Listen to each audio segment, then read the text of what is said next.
उहाँले कति रोटी पेलेर गएको छ त्यहाँ उपमेयर पाउनको लागि। तर दुर्भाग्य हर्क सम्मान जस्तो मेयर परिदियो के, शुद्ध सुक्को खाँदैन, केही गर्दैन, काम गर्दैन, अनि सकिएन। अनि अब सकियो कार्यकाल पनि, अब 1 वर्ष बाँकी छ।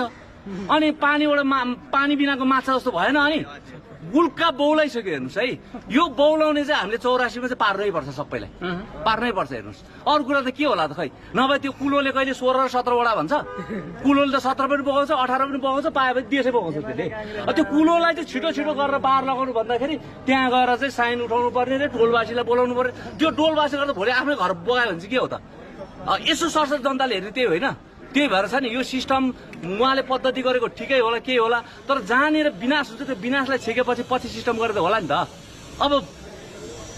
अब नहुने कुरा तपाईँको चाहिँ त्यहाँ श्रमदान गर्दाखेरि कति पैसा खायो त्यसको पनि हिसाब किताब गर्नुपर्छ। केही पनि नलागिसकेपछि त्यो मान्छेले त्यो सब, त्यही भएर यस्तो मान्छेलाई चाहिँ हामी जनता छौँ होइन। सङ्गठन चाहिँ कस्तो छ, हर्क सम्मानसँग पनि एकचोटि सिकाउनुहोस्। हिजो श्रमदान गर्ने मान्छे आज अरिङ्गालको गोल जस्तो भएर उहाँलाई नै बचाउनु भएको छ है। त्यसले गर्दा सङ्गठित भयो भने मात्रै देश बन्छ।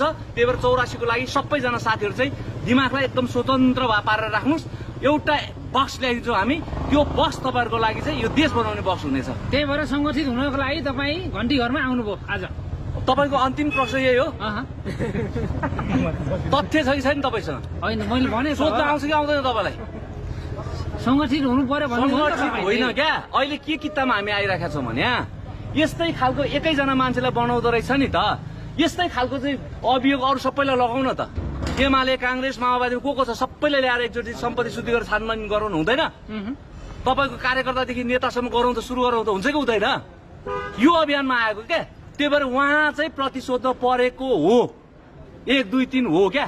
त्यही भएर यो चिज चाहिँ कसरी हुन्छ, जनताले हस्ताक्षर अहिले तपाईँहरूको विभिन्न खालको चाहिँ के अरे देश विदेशसम्म उहाँहरूको यो अभियान चलिराखेको छ भने सबैजना साथीहरूले चाहिँ आफूले दिमागलाई एकछिन 5 मिनट सोच्नुहोस्, के लाग्छ हिस्ट्री हेर्नुहोस्, सर्ट हस्ताक्षर गरेर पठाइदिनु।